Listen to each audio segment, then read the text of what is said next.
Hallelujah. प्रभु परमेश्वर की महिमा हो। प्रभु यीशु मसीह के मधुर नाम में आप सबको जय मसीह की। Good morning. क्या उठ गए हैं? तो आइए मिलकर हम प्रभु के वचनों पर मनन करें। महापवित्र परमेश्वर, प्रभु हमारे जीवनों के लिए आपका वचन एक खजाने की तरह है। पवित्र आत्मा, आज दोबारा से आप वचन द्वारा हमें सिखाएं और अपनी सामर्थ्य से हमें भर दें। संसार में जयवंत होकर जीने में हमारी मदद करें। प्रार्थना यीशु के नाम से मांगते हैं, आमीन। प्रभु की महिमा हो। जी हां, पवित्र आत्मा हमारे जीवनों में परमेश्वर के जीवित वचनों को क्रियान्वित करते हैं। पवित्र बाइबल का हर एक अक्षर जो है वो पवित्र आत्मा की प्रेरणा से लिखा गया है। हर एक वचन यह परमेश्वर का वचन है। और हर बार जब हम प्रभु के वचन को पढ़ते हैं, उस दिन, उस समय, उस क्षण हमारे जीवन के लिए जो आवश्यक है, पवित्र आत्मा उसके जरिए हमें सिखाते हैं, उसके जरिए हमसे बात करते हैं। जब हम बाइबल को पढ़ते हैं, हमारे जीवनों में विश्वास की बढ़ोतरी होती है। काफी ज्ञानी होकर, समझदार होकर यदि आप बाइबल को पढ़ें तो उसका कोई फायदा नहीं। बाइबल की भाषा के लिए, उसकी शैली को जानने के लिए अगर आप बाइबल पढ़ें तो कोई फायदा नहीं। इसके बजाय यदि आप विश्वास के साथ बाइबल पढ़ें, यदि प्रार्थना पूर्वक बाइबल पढ़ें, यदि भय भक्ति के साथ बाइबल पढ़ें, प्रभु आप मुझसे बात करें, यदि इस आशा के साथ आप बाइबल पढ़ें, प्रभु आपके वचन को समझने के लिए मेरी बुद्धि को खोलें, यदि इस प्रार्थना के साथ आप बाइबल को पढ़ेंगे, पवित्र आत्मा उनके वचनों को हमें समझाएंगे। प्रभु महान है, हम हर रोज सुनते हैं, तो फिर क्यों हम हमारे जीवनों में छुटकारे को नहीं देख पाते, बढ़ोतरी नहीं देख पाते, वृद्धि नहीं देख पाते, समस्याओं से बाहर नहीं आने पाते, बीमारियों से परेशान रहते हैं, कष्ट परेशानी जीवन का भाग बने हुए हैं? कारण क्या है? प्रभु महान हैं, प्रभु चंगा करने वाले हैं, प्रभु भलाई करने वाले हैं। प्रभु ने हमारे लिए उद्धार के काम को खत्म किया है, सब कुछ तैयार है, लेकिन हमें उसे स्वीकारना होगा, मांगना होगा, प्रभु से मांगना होगा। तुमने मेरे नाम से नहीं मांगा, इसलिए तुम्हें कुछ नहीं मिला, प्रभु कहते हैं। कई लोग चाहते हैं कि ऑटोमेटिकली प्रभु की आशीषें मिल जाएं। देखिए, अगर आपको कुछ सामान चाहिए तो आपको दुकान जाना होगा ना। चलो ठीक है, इन दिनों में कई सारे ऐप्स हैं जो घर में डिलीवरी कर देते हैं। यहां तक कि छोटे मोटे दुकानदार वो भी घर पे डिलीवरी कर देते हैं। लेकिन कुछ भी हो, कम से कम आपको उन्हें कॉल करके बोलना होगा ना। आपको क्या चाहिए उन्हें बताना होगा ना। इसी प्रकार प्रभु के सामने भी हमें जाना है, प्रभु से मांगना है, प्रभु से कहना है, मुझे प्रभु यह चाहिए, मुझे वो चाहिए। प्रभु से बोलना है, उनसे मांगना है, प्रभु मुझे आपकी सहायता चाहिए, प्रभु मुझे घर चाहिए, प्रभु मुझे ये चाहिए, प्रभु मैं बीमार हूं, मुझे चंगाई चाहिए। आज लोग इंसानों के पास जाकर मांगते हैं, लेकिन सब कुछ देने वाले प्रभु के पास वे नहीं जाते, नहीं मांगते। यदि आप बाइबल को गौर से पढ़ें, जो कोई उनके पास गया और प्रभु से उन्होंने मांगा, प्रभु ने उनकी भलाई की, जो उन्होंने मांगा उन्हें दिया। इस्राएल देश में कई सारे कुष्ठ रोगी रहे होंगे, लेकिन तमाम लोग चंगे नहीं हुए। नामान, जो कि सीरिया से था, शत्रु देश का सेनापति था, एक दासी की बात को सुनकर अपना पूरा लाव लश्कर लेकर इतनी दूर यात्रा करके एलीशा के पास आता है और चंगाई पाता है। जहां एलीशा रहता था वहां कई सारे कुष्ठ रोगी हुए होंगे। उन सबों को चंगाई नहीं मिली, लेकिन जो ढूंढ कर गया, विश्वास के साथ गया, उन्हें चंगाई मिली। प्रभु यीशु के दिनों में भी वहां कई सारे रोगी थे, विभिन्न प्रकार की बीमारियों से त्रस्त, दुष्ट आत्माओं से त्रस्त, पाप के जंजाल में फंसे हुए कई सारे लोग रहे। अपने आप ही सभी चंगे नहीं हुए, ना ही उन्हें पापों की क्षमा मिली, लेकिन जो कोई प्रभु के पास आया उनकी इच्छा पूरी हुई। नहीं, ये मुझसे नहीं हो सकता, यह काम मैं नहीं कर सकता, मैं तुम्हें बिल्कुल भी क्षमा नहीं करूंगा। किसी से भी प्रभु ने ऐसा नहीं कहा। जो मेरे पास आते हैं मैं उन्हें दूर नहीं करूंगा, प्रभु कहते हैं। तो हमें प्रभु के पास अपनी विनतियों को लेकर जाना है। अपनी जरूरतों को, अपनी आवश्यकताओं को यदि हम अपने प्रभु के पास लेकर जाएं, यदि प्रार्थना करें, विश्वास करें, अपने जीवन में चमत्कार को हम देखेंगे। ठीक है, तो क्या हमें केवल अपने आप के लिए मांगना है? आप में से कई लोग लगातार यहां इस कार्यक्रम में हमारे साथ जुड़कर प्रभु के वचनों को सुनते हैं। इसके अलावा आप अपने आप भी प्रार्थना करते हैं, वचन सुनते हैं, अपने चर्च जाते हैं, अन्य विश्वासियों के साथ संगति करते हैं, प्रभु के संतान होकर जीते हैं। मेरा सवाल है कि क्या हमें केवल अपने आप के लिए मांगना है या दूसरों के लिए प्रार्थना करने की जिम्मेदारी भी हम पर है? जब हमने चंगाई पाई है, जब हमने उद्धार पाया है, पापों की क्षमा पाई है, अपनी गवाही को हमें दूसरों तक पहुंचाना है और उन्हें प्रभु के पास हमें लाना है। एक शहर में एक वेटरनरी डॉक्टर था।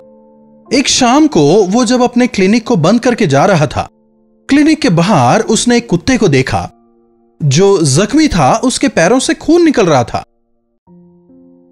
उस कुत्ते को देखकर डॉक्टर को तरस आता है। वो उस कुत्ते को उठाता है, उसे अंदर लाता है, मरहम पट्टी करके उसे भेज देता है। अगले दिन जब डॉक्टर क्लिनिक में था, उसके दरवाजे पर कुछ आवाज होती है। वो बाहर जाकर देखता है, उस कुत्ते को पैर उठाकर धन्यवाद देते देखता है। देखकर डॉक्टर काफी खुश होता है। इतने में वो कुत्ता कुछ आवाज करता है। उसकी भौं-भौं को सुनकर एकाएक इधर से उधर से 7 और कुत्ते आ जाते हैं, उसके साथ खड़े हो जाते हैं। समझ रहे हैं? मतलब मुझे एक अच्छा डॉक्टर मिला जिसने मेरी मरहम पट्टी की, और वो डॉक्टर तुम्हारी भी मरहम पट्टी करेगा। कहते हुए वो जो कुत्ता था, उसके झुंड में जो दूसरे जख्मी कुत्ते थे, उन्हें लेकर आता है ताकि ये डॉक्टर जो दूसरे जख्मी कुत्ते हैं उनका भी इलाज करे, उनकी भी मरहम पट्टी करे। यीशु मसीह से भलाई को पाने के बाद आवश्यक है कि हम उन लोगों के लिए प्रार्थना करें जो अब भी हमारी पुरानी अवस्था में जी रहे हैं। उन्हें हमें प्रभु के पास में लाना है। एक जमाने में आप शराबी थे तो अन्य शराबियों के विषय आपके मन में बोझ हो। अगर आप पाप के जंजाल से बचाए गए हैं तो उसी प्रकार के पाप में लिप्त जो लोग हैं उन तक प्रभु को पहुंचाने का कार्य आपका है। उनके लिए आपको विनती करनी है। हमें हमारे बच्चों के लिए भी प्रार्थना करना चाहिए, क्योंकि वे प्रार्थना करने की स्थिति में नहीं हैं, क्योंकि वे छोटे हैं। वैसे ही अविश्वासियों के लिए भी हमें प्रार्थना करने की जरूरत है, क्योंकि उन्हें प्रार्थना करना नहीं आता। बाइबल में एक अधिकारी के विषय हम पढ़ते हैं। वो काफी एक अच्छी ऊंची पदवी पर था। वो प्रभु के पास आता है। देखिएगा एक बार मत्ती रचित सुसमाचार 8वां अध्याय 6वीं आयत से। हे प्रभु, मेरा सेवक घर में झोले का मारा काफी दुखी पड़ा है। हे प्रभु, मेरा दास घर में झोले का मारा काफी दुखी पड़ा है, आप आकर उसे चंगा करें। प्रभु, मेरा दास झोले का मारा हुआ है, वो बिस्तर पर पड़ा हुआ है, चल नहीं सकता। आकर वो प्रभु से कहता है, प्रभु से चंगाई की विनती करता है। प्रभु यीशु क्या जवाब देते हैं? उन्होंने उससे कहा, मैं आकर उसे चंगा करूंगा। प्रभु, मेरा दास झोले का मारा बिस्तर पर पड़ा हुआ है जब आकर कहता है, प्रभु ये नहीं कहते मैं क्या कर सकता हूं, चंगाई चाहिए तो मेरे पास लेकर आओ। अरे तू तो अन्य जाति है ना, मैं क्यों तुझे चंगा करूं, मैं नहीं करने वाला, नहीं कहते। लेकिन उस रोमी अधिकारी से प्रभु कहते हैं, मैं तेरे घर पर आकर तेरे दास को चंगा करूंगा। कैसे महान प्रभु! क्या घर बुलाने पर सभी लोग आ जाते हैं, या जो हमारे घर पर आना चाहते हैं क्या सब आ सकते हैं? आज कई अनावश्यक लोग हमारे घरों में आते हैं, लेकिन क्या हम प्रभु को हमारे घर बुलाते हैं? प्रभु हमारे घर में हो, क्या ऐसी इच्छा हम में है? प्रभु मेरे घर में आए, मैं तेरे घर में आऊंगा, तेरे घर के लोगों को मैं चंगा करूंगा। अगर तू मुझे बुलाए मैं आऊंगा। वे कहते हैं मैं आऊंगा, लेकिन अगर आप बुलाएं तभी वे आएंगे।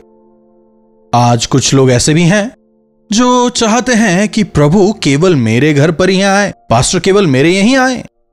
देखिए, प्रभु अभी शरीर में नहीं है, उन्हें शारीरिक रूप में आपके घर में आने की जरूरत नहीं है।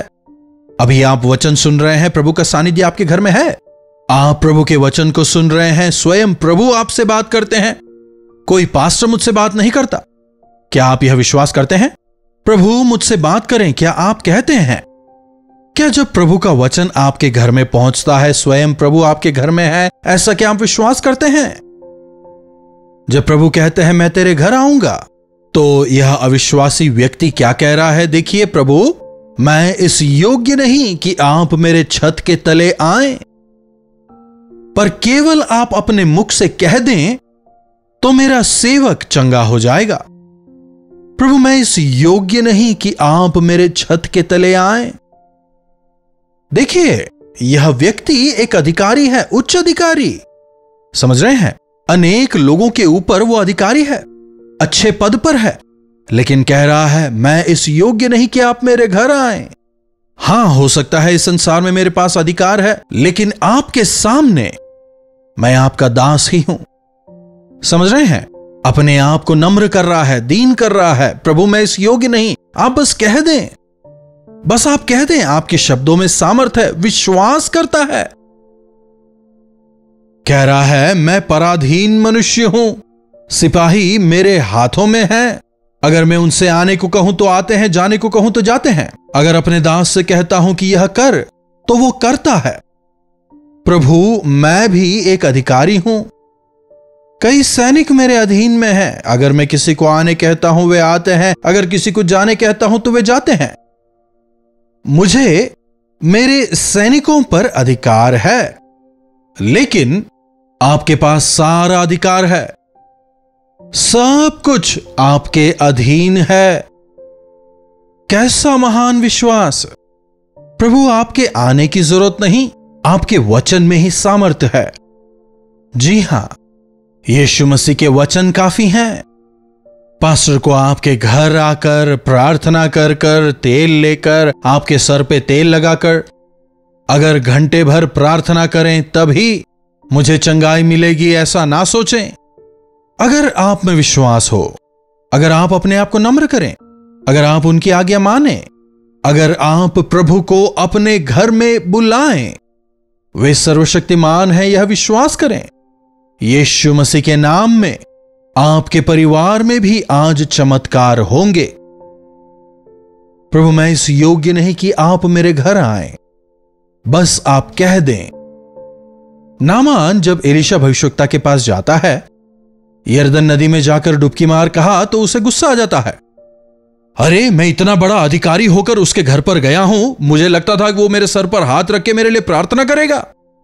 मैं सेनापति होकर उसके घर पे गया हूं, तो क्या वो बाहर भी नहीं निकल सकता?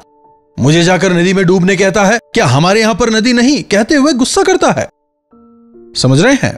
कई लोगों को ऐसा ही लगता है। हमारे सर पर तेल लगाकर, हाथ रखकर हमारे लिए प्रार्थना करना है। जब जरूरत होती है तो करते हैं, दुष्ट आत्मा से ग्रसित लोगों के लिए, कुछ एक क्रॉनिक डिजीजेस वालों के लिए, सालों सालों से बंधन में जकड़े हुओं के लिए, जो विश्वास में नहीं है उनके लिए, और उनके घर में जो दूसरे लोग हैं उनके लिए। यकीनन हमें प्रार्थना करना चाहिए, उनके घर जाकर उनके लिए प्रार्थना करना है। कई स्थितियों में हमें उन्हें चर्च लाकर प्रार्थना करना है, लेकिन हर छोटी बात के लिए प्रभु केवल मेरे पास ही आए, पास्टर केवल मेरे घर ही आकर मेरे लिए प्रार्थना करें, ऐसा सोचना गलत है। आप में से कई लोग हमें व्हाट्सएप करते हैं, उन्हें पढ़कर हम प्रार्थना करते हैं, आप 2-3-4 दिनों में हमें जवाब भी भेजते हैं। हमने आपको प्रार्थना विषय भेजा, आपने प्रार्थना की, हमें जवाब मिला। आप कहां हैं नहीं जानते, हम कहीं हैं और आप कहीं हैं। लेकिन जब हम यीशु मसीह के नाम से यहां पर प्रार्थना करते हैं, चमत्कार आपके वहां हो रहे हैं। आप वहां, हम यहां, एक मन होकर जब प्रार्थना करते हैं, चमत्कार हो रहे हैं। हर बार यही ख्वाहिश ना हो कि कोई आकर हमारे लिए प्रार्थना करे, लेकिन हमें ही परिवार वालों के लिए, आस पड़ोस वालों के लिए प्रार्थना करनी चाहिए, विनती करनी चाहिए। प्रभु यीशु मसीह उस अधिकारी के विश्वास को देखकर चकित होते हैं। यीशु क्या कह रहे हैं, देखिए 13वीं आयत में यीशु ने सूबेदार से कहा, जा, जैसे तेरा विश्वास है वैसा ही तेरे लिए हो जाए। तो जा, जैसे तेरा विश्वास है वैसे तेरे लिए हो जाए। प्रभु आज आपसे भी यही कह रहे हैं, जैसा विश्वास आज तुम में है वैसा तुम्हारे लिए हो जाए। प्रभु ने मुझे नौकरी दी है, यदि आप विश्वास करें वैसा ही हो जाएगा। यदि प्रभु ने संतान दिया है, विश्वास करें वैसा ही हो जाए। प्रभु ने मेरे पापों को क्षमा किया है, यदि मन फिराएं और पश्चाताप करें तो वैसा ही हो जाए। प्रभु ने मुझे चंगाई दी है, यदि विश्वास करें। इसी समय प्रभु यीशु मसीह अपने हाथों को फैलाकर आपको चंगाई दे रहे हैं। यस, हमारे प्रभु आज, कल और युगानुयुग एक समान है। आज भी प्रभु यीशु मसीह के नाम में चंगाई है, उद्धार है, पापों की क्षमा है। तेरे विश्वास के अनुसार हो जाए। उसी घड़ी वो सेवक चंगा हो जाता है। प्रभु के कहने के साथ ही वो सेवक चंगा हो जाता है। आप आंख बंद कर प्रार्थना करिए। प्रार्थना करने के दौरान ही आपके विश्वास के अनुसार आपके लिए हो जाएगा, चंगाई मिलेगी। पवित्र आत्मा के कार्य का अनुभव करेंगे, आपकी इच्छाएं पूरी होंगी। प्रार्थना। महापवित्र पिता परमेश्वर, प्रभु इस समय कौन किस इच्छा के साथ आपके सन्मुख आ रहा है, किस विषय के लिए वे आप पर विश्वास कर रहे हैं, उनकी समस्या को, उनकी बीमारी को, जिस चीज को वे सामने लाए हैं, आपने हमारी प्रार्थनाओं को सुनकर उनका जवाब दिया है। हमारे विश्वास के अनुसार प्रभु ने हमारे लिए किया, ऐसी गवाही देने में हमारी मदद करें। प्रार्थना यीशु के नाम से मांगते हैं, आमीन। अब हमारे पिता परमेश्वर का प्रेम, प्रभु यीशु मसीह का अनुग्रह, पवित्र आत्मा की संगति और सहभागिता हमें से प्रत्येक के साथ आज, कल और सर्वदा बनी रहे। आमीन। प्रभु परमेश्वर की महिमा हो। अपने प्रार्थना विषयों को आप हमें 9884907779 पर भेज सकते हैं। हम अवश्य आपके लिए प्रार्थना करेंगे। इन्हीं वचनों के साथ आज मैं आपसे विदा लेता हूं।